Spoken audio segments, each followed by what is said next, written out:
When it comes to closure, you have to stop going back to the other person and expecting them to give you closure. It is indeed not their responsibility to give you closure. It is your responsibility to give you closure. You are responsible for your human experience. Why would they give you closure? You're still being open to them, right? Or you probably are open to them. And so in their mind, they're going to reap the benefits that you offer as long as they can. Why? Logically, why would they give you closure and say, you need to stop talking to me, cut me off, don't ever call me, don't ever text me, I'm no good for you? Why would anyone say that? They're not going to tell you that because they want the benefits of you. It's up to you to realize that when you are in a toxic situation, closure is a process. Closure does not happen in one day. Closure does not happen in one night. Closure is a process. Closure starts as soon as you start accepting that moving on, being healthy, and being happy is more important than chasing a person that doesn't want you, than chasing a person that does not value you, than chasing a relationship situation, an entity that is not healthy, that is not sustainable. It does not take much to recognize and to identify a toxic situation. Most people can identify it. But what most people are going to do, they're going to stay because they think they can fix it or they have hope that it can get better. There is a big difference, okay? There's two things to keep in mind. If a relationship has problems, if people aren't communicating well, there's issues. And both people are actively working towards solving the problems, that is never a toxic relationship unless we are talking about violence. For me, violence is a no-go. It's a end-all, be-all. That's just my perspective. Some people can bounce back and recover from violence.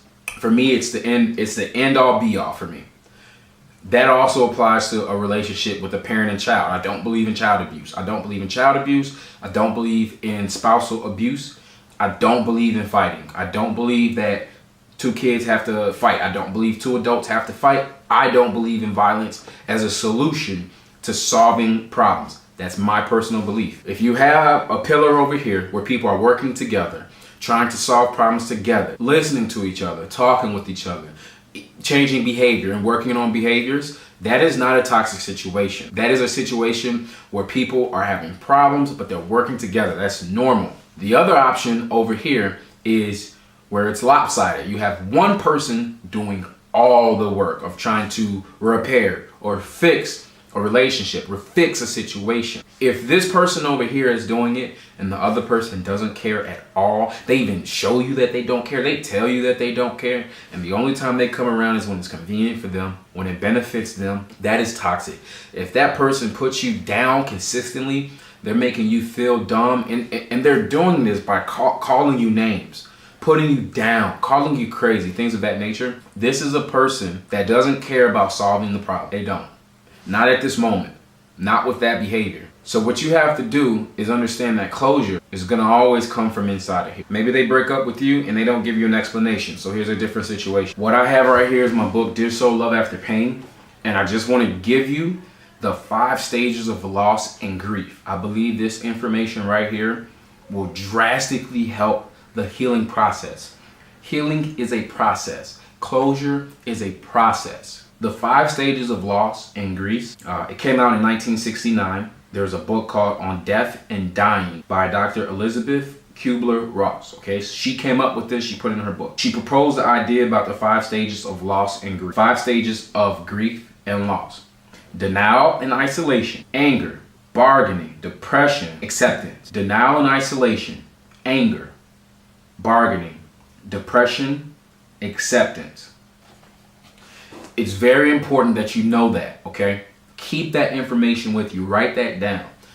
That is how we deal with grief and loss, okay? Now, when she's writing that, she's talking about grieving when a person dies, when we lose a family member or friend or loved one. The same process can apply to losing a relationship because you are dealing with a great deal of grief and the feeling of loss. It's the same thing. And so what you have to understand is that it's a process. Now, I'll listed those in an order, but understand that they don't always have to go in that order. Some people go right to acceptance.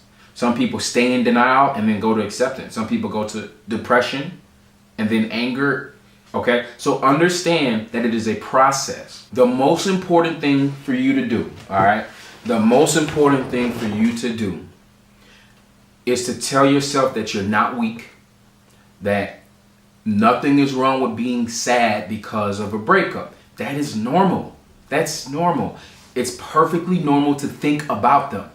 Don't think that getting over someone or getting closure means you're never going to think about someone. That's not a realistic perspective. You're going to think about anybody that you spend a significant amount of time with. If you date somebody for 2 years, you're going to think about them in 8 years. It may not be the deepest thoughts, but they're going to cross your mind. Simple as that. Okay? Guys, listen to me. You can get through. All right, you can get through, you can get over it. You have to put yourself first. You can get through and you can get over it. But to give yourself closure at this moment, you have to put yourself first. I believe in a no contact rule.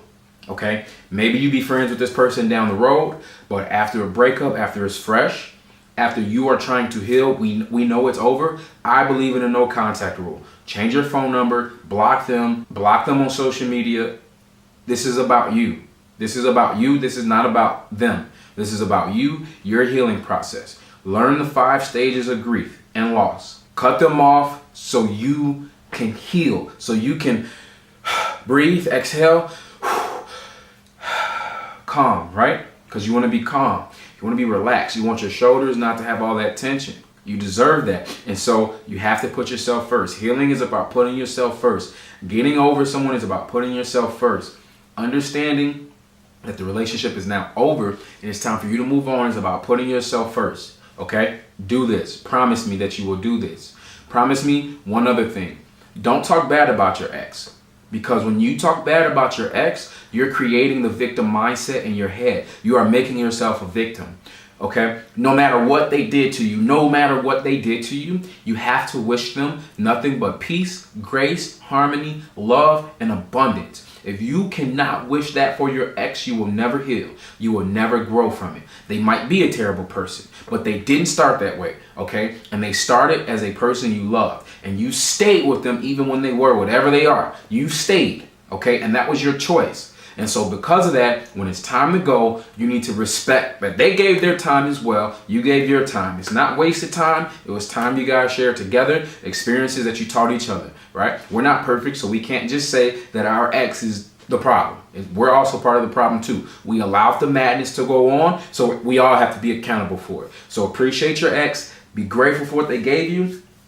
And now you can move on. Now you can move on. Wish them peace and abundance and happiness, but then come back to center, because this is about you. This is about your healing. This is about your recovery. This is about you getting past it. It's about your closure. And honestly, you're more important than whatever they're thinking or whatever they're feeling. Put yourself first.